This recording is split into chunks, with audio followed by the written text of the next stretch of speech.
VIP supremo Mukesh Sahni ने मुजफ्फरपुर का दौरा किया। सहनी का कार्यकर्ताओं ने गर्मजोशी से स्वागत किया। इस दौरान कांटी क्षेत्र में मुकेश सहनी ने सरकार बनाओ अधिकार पाओ कार्यक्रम में हिस्सा लिया। सहनी ने इस मौके पर कार्यकर्ताओं में जोश भरने की पूरी कोशिश की। सहनी ने कहा कि वो झूठ नहीं बल्कि सीना ठोक कर राजनीति करते हैं। सहनी ने कहा कि उनकी पार्टी ने बिहार में बीजेपी का रथ रोकने का काम किया है। उन्होंने अपने समर्थकों से चुनावी साल में कड़ी मेहनत करने की अपील की। वहीं सहनी ने कहा कि पिछड़ा समाज को मिलने वाला आरक्षण की सीमा बढ़नी चाहिए। आज पानी में जा रहा, आज हमारे लोगों को नौकरी नहीं मिल रहा। अगर 56 इंच का सीना है तो मोदी जी नीतीश जी का बात मानिए और शेड्यूल लाइन में कीजिए और निषाद जी जो अति पिछड़ा का आरक्षण जो है वो 25% बढ़ा के दीजिए। ऐसे तो हमारा अधिकार जो है वो 37% आरक्षण का है, लेकिन आप ऐसा नहीं कीजिएगा। आपने क्या किया? आपका सरकार बना, आपको लगा अपर कास्ट बढ़िया हमारा वोटर है, आपने उनको खुश करने के लिए 10% ईडब्ल्यूएस आरक्षण लागू कर दिया गरीबी आधार पे। हमें कोई एतराज नहीं है कि किसी गरीबी आधार पे आप ब्राह्मण भूमियार्गों का वोट अगर आप आरक्षण दिए हैं तो मुझे कोई एतराज नहीं है।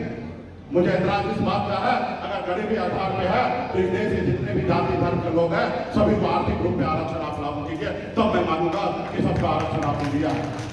लेकिन आप ऐसा नहीं कीजिएगा। तो इसलिए साथियों, हम लोगों का जिंदगी का संघर्ष है। अगर शरीर का एक कतरा खून बहाना पड़ेगा तो हम आने वाला समय में बहाएंगे और देश में जाति आधार की गणना कराएंगे। और जब गणना होगा, जब आपको पता चल जाएगा कि आपकी हकीकत क्या है, तो आने वाला समय में जब आरक्षण जो होगा, जिनका जितना हिस्सेदारी संख्या है उतना ही उनको हिस्सेदारी देने का काम करेंगे। ये मेरी जिंदगी का लक्ष्य है साथियों। तो इसके लिए हम लोग लड़ाई लड़ रहे हैं। तो इसलिए साथियों, 1% भी कहीं गुमराह नहीं होना, नहीं भटकना है।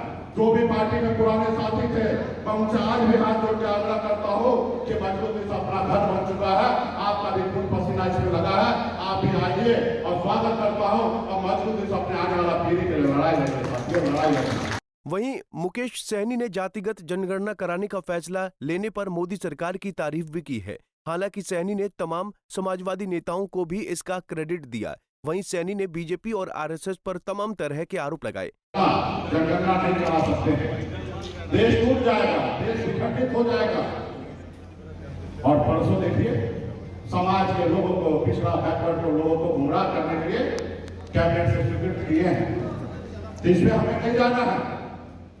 इसके लिए तो हम मोदी जी को धन्यवाद देते हैं कि पहला कदम उन्होंने उठाया, लेकिन इसका श्रेय जो है वो समाजवादी नेता का, आदरणीय लालू प्रसाद यादव जी, मुलायम सिंह यादव जी, बहन मायावती जी, शरद यादव जी, स्वर्गीय पासवान जी, इन लोगों ने लड़ाई लड़ा है, नीतीश कुमार जी ने लड़ाई लड़ा है, जिसके कारण आज जाति आधार गणना करने के लिए निर्णय लिया गया है। निर्णय तो कैबिनेट पास 2095 में हुआ था। उसी समय प्रस्ताव आया था कि अगला जनगणना 2001 में जब होगा तब उस समय में जाति आधार की गणना कराया जाएगा। लेकिन 10 साल में जनगणना होता है। 2001 में अटल बिहारी वाजपेयी जी का सरकार था, लेकिन उन्होंने कराने का काम नहीं किया। 2004 में मनमोहन सिंह का सरकार आया और उसने निर्णय लिया कि 11 में हम लोग कराएंगे और 11 में किया गया, लेकिन तकनीकी रूप से उसमें कुछ गड़बड़ी पाया गया। क्योंकि बहुत सारे लोग नहीं चाहते हैं कि देश में जाति आधारित गणना हो। जब आप अंधे हैं तो वो चाहते हैं कि आप अंधे रहो, आपको चश्मा लगाने के लिए नहीं देना चाहता है साथियों, चश्मा लगाने के लिए नहीं देना चाहता। जब आपको पता चल जाएगा कि बिहार में ओबीसी अगर 65% है तो आप हक मांगने लगेगा साथी कि हमको 65% आरक्षण है, तो वो नहीं चाहता, क्योंकि हजारों साल से आपका हक को वो खा रहा है। जो लोग हक खा रहा है वो नहीं चाहता कि वो सही से हो। अभी भी मुझे पूरा विश्वास है कि मोदी जी की सरकार में जाति आधारित गणना जो है वो नहीं होगा साथियों, नहीं होगा। अगर होगा भी तो गलत आंकड़ा को पेश किया जाएगा साथियों, गलत आंकड़ा का पेश किया जाएगा। जो होगा 10% उसको 20% बताया जाएगा और जो होगा 14% उसको 10% बताया जाएगा साथियों। आप उम्मीद नहीं कर सकते हैं दिल्ली से कि दूध का रखवाली ये सही से करेगा, क्योंकि दिल्ली का काम और कर्तव्य है कि आप जैसे दूर होइएगा वो उसमें से दूध पीने का काम करेगा। वही भाजपा और आरएसएस से आप उम्मीद नहीं कर सकते हैं कि आपके आने वाला पीढ़ी को वो न्याय दे सकता है, वो आरक्षण दे सकता है, ये उम्मीद नहीं कर सकते। ये वही भाजपा है।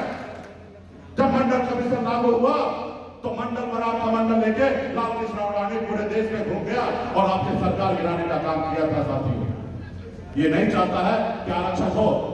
मोदी जी कहते हैं कि 56 इंच का सीना है, हम मानते हैं कि 56 इंच का सीना है, तो एक काम करके दिखाइए। आपका सहयोगी है ना नीतीश कुमार जी, एनडीए में ही है, नीतीश कुमार का बात मानिए।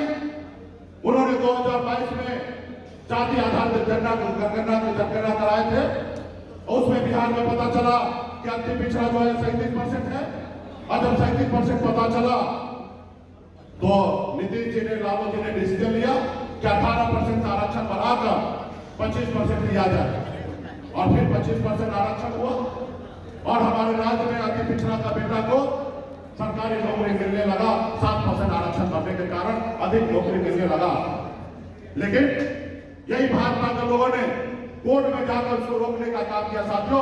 भाजपा के लोगों ने कोर्ट में जाकर रोकने का काम किया। जातिगत जनगणना करवाने के बाद केंद्र और राज्य सरकारों को समाज के गरीब वर्गों के विकास के लिए योजना बनानी चाहिए, ताकि समाज के वंचित वर्गों की स्थिति में सुधार लाया जा सके। पंजाब केसरी टीवी के लिए मुजफ्फरपुर से संतोष तिवारी की रिपोर्ट।